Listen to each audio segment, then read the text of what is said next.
Hello everyone, just want to show a plant that I acquired last year and got it late in the season, so I threw it in a pot and overwintered it in my garage because I was afraid it might not come back if I planted it in late summer or fall. So here it is, did well. This is called a Voodoo lily.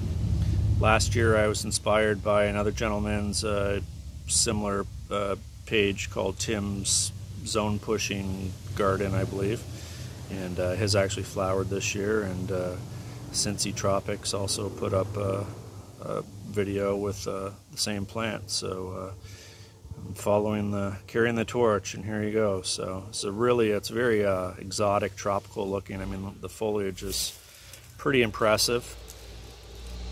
The bark is what's really interesting on this. Hopefully you can see that okay. It's like speckled.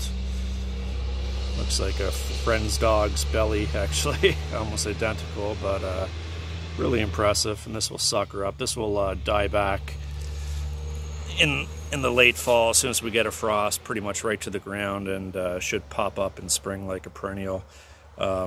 Most people grow this for the impressive flower. Hopefully in a few years it will flower for me.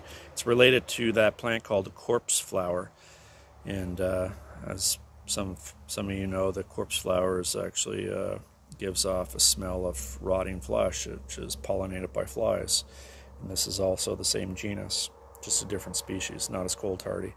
This should be cold hardy from USDA zone 6 and above.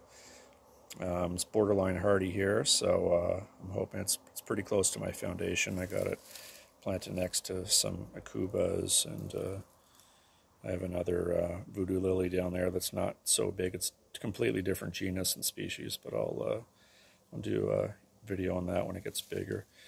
So yeah, really interesting flower or plant. I'm interested to see when it does flower, and yeah, so you too can potentially grow a Voodoo lily in USDA Zone 6.